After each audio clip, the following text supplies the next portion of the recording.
और मेरा और आपका हाल ये है, मेरे छोटे छोटे गांव में जहां हम जी रहे हैं, कितने इमाम मिल जाएंगे, एक नहीं 10 ले लो, फ्री में मिलेंगे।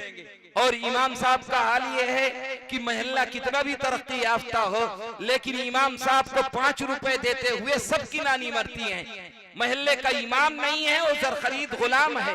महल्ले का मुअज्जिन नहीं है, जर खरीद गुलाम है। मामूली आदमी महल्ले में जिसकी कोई हैसियत ना हो, वो भी आएगा तो सबसे पहले मुअज्जिन को डांटता है। नाली साफ नहीं है, इमाम साहब को डांटेगा। सफाई दुरुस्त नहीं है, लाइनें गलत हो रही हैं, आप देखते नहीं है। गोया ये आपका मुक्तदा नहीं, आपका इमाम नहीं, आपका पेशवा नहीं, आपका खादिम और नौकर है। और अगर इमाम ने तकरीर में 2 मिनट ज्यादा कर दिए तो जो 1 मिनट भी नहीं बैठता मस्जिद में, सुन्नतें पढ़े बगैर मस्जिद से बाहर नाली में सिर्फ बदबू सूंघने खड़ा रहता है, वो भी इनकार करता है और ये कहता है इमाम साहब 2 मिनट ताखीर हो गई, 2 मिनट में उसकी नानी मर रही थी, सुन्नतें भी नहीं पड़ी, लेकिन 2 मिनट दीन की बात हो रही थी तो उसे हर तकलीफ गवारा हो गई, लेकिन मस्जिद में खड़ा होना गवारा नहीं हुआ। ये मेरे साथ इमामों का मुक्तदा है। कभी ये एहसास जागा कि इतनी बड़ी नेमत मुझे मिली हुई है, मेरे गांव का इतना बड़ा मदरसा, यही दिलदार नगर में हजरत का इतना बड़ा मदरसा, क्या हम इसको फजूल समझते हैं? हम ये समझते हैं कि इन्होंने दुकानें खोल ली हैं, ये चंदे के पुजारी हैं, ये पैसा कमाने का धंधा बना लिया है। मेरे अजीजों, ये तुमसे अच्छा कारोबार कर सकते हैं, ये कारोबारी बने तो तुमसे कई गुना आगे बढ़ सकते हैं, ये अपने बच्चों को तुमसे सलीके से पाल सकते हैं। इन्होंने तुम्हारी नस्लों की ईमान की हिफाजत का ठेका ले रखा है। जो दर दर भीख मांगते हैं, जरूरत तो थी कि इनका हौसला बढ़ाया जाता, जरूरत तो थी इन्हें आंखों और सर पे बिठाया जाता, इनका हर इकराम किया जाता, लेकिन अवाम ने अल्लाह के नबी को और कुरान की ये दुर्गत बना रखी है कि चंदे वाला कुरान का मुहाफिज, कुरान का हिफाजत करने वाला पहुंच जाए तो हर आदमी कहता है आगे चंदा मांगने और कोई काम नहीं है। ये अकाबिर का तरीका जो ये लेकर के चल रहे हैं, जिस दिन इन्होंने छोड़ दिया, मेरी नस्लों का अल्लाह ही मुहाफिज होगा, उसके अलावा कोई नहीं हो सकता।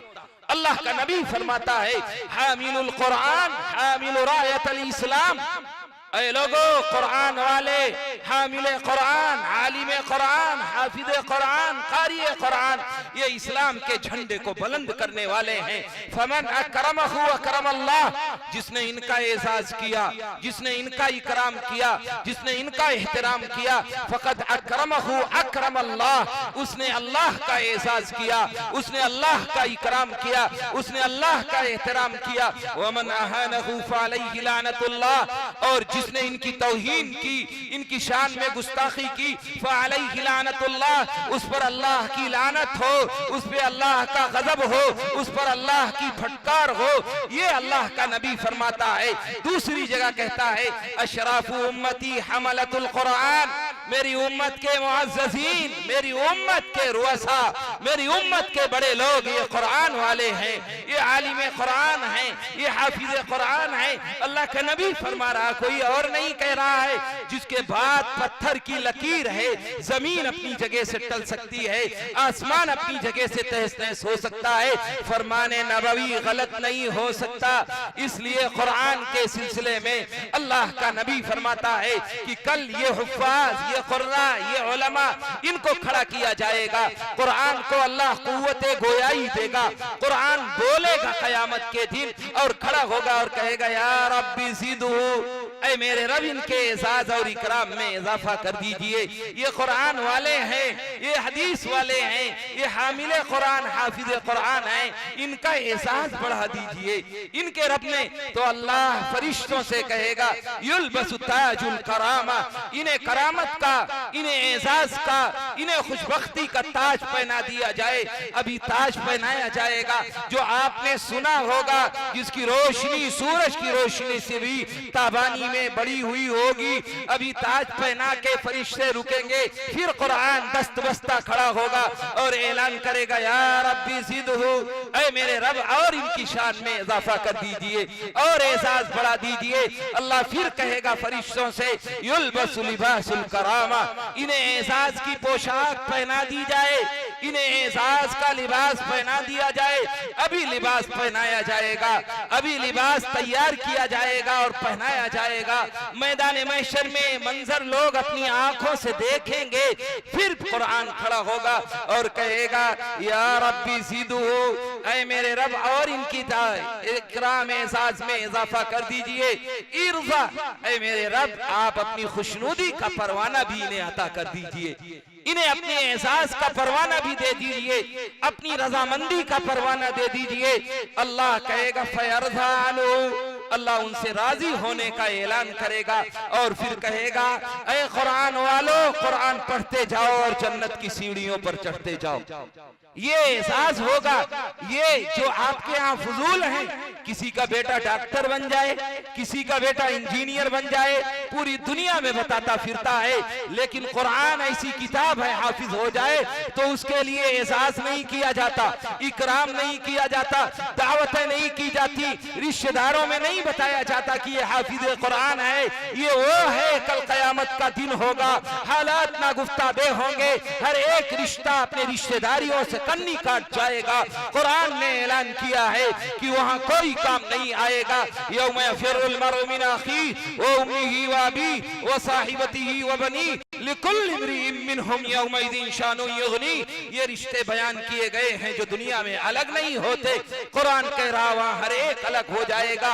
वह यही जो आपके यहाँ घर में फजूल था, जो हाफिज कुरान था, आलिम कुरान था, ये अल्लाह इसको इख्तियार देगा कि अपने खानदान वालों से 10 लोगों का इंतखाब कर ले, जिनमें जहन्नम वाजिब हो चुकी है, निकाल के जन्नत में चला जा। ये तेरे लिए दुनिया में भी एजाज का सबब है, आखिरत में भी एजाज का सबब बनेगा। ये तो मेरी निगाहों ने इसे हकीर कर दिया है, इसे बदतर बना दिया है, वरना ये तो कौम के रहनुमा है।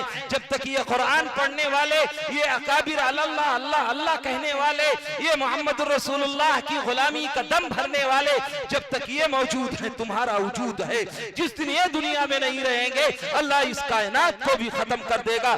अल्लाह का नबी फरमाता है इज़ा अज़्ज़मत उम्मती दुनिया नुज़ियत मिना हैबतुल इस्लाम। ऐ लोगों, जब तुम्हारे दिलों में दुनिया की अजमत आ जाएगी, दुनिया का एहतराम आ जाएगा, दुनिया की कदर आ जाएगी, अल्लाह इस्लाम का रोब, इस्लाम का दबदबा, इस्लाम की शान और शौकत खत्म कर देगा। व इज़ा तरकतिल अम्र बिल मारूफ व नही अनिल मुनकर हरुमत बरकतुल वही। और जब तुम अच्छाइयों का हुक्म करना छोड़ दोगे, बुराइयों से रोकना छोड़ दोगे, अल्लाह कुरान और हदीस की बरकत उठा लेगा। व इज़ा तसाबत उम्मती सकतत फी ऐनिल्लाह। अल्लाह कहता है, अल्लाह का नबी अपनी जबान से कहता है, जब तुम आपस में गालम गलौज करने लगोगे, एक दूसरे को बुरा भला कहने लगोगे, एक दूसरे की ऐब जोई करने लगोगे, एक दूसरे पर लान तान करने लगोगे, गीबत और बहतान लगाने लगोगे, तो ये उम्मत जो अल्लाह के नबी की महबूब उम्मत है, अल्लाह की निगाहों में गिर जाएगी। क्या वो दिन नहीं आ गया है? क्या हालात नहीं गुफ्ता हैं? मेरे दिलों में दुनिया की कदर नहीं आ गई है? आज अल्लाह ने इस्लाम का रोब और दबदबा खत्म कर दिया है। अगर मैं ये कहूँ इन काबिर की मौजूदगी में तो शायद गलत ना हो। इस वक्त दुनिया का सबसे बदतर मजहब कोई है तो दुनिया की निगाह में इस्लाम है, और दुनिया की सबसे बदतर कोई कौम है। तुम लाख कहो हमारी नाकें बड़ी होगी हैं, हम तो पहले से नक कटे हो चुके हैं। सबसे दुनिया में बदतर कोई कौम है तो अपने करतूत से, अपने अखलाक से, अपने किरदार से मुसलमान है और कोई नहीं है।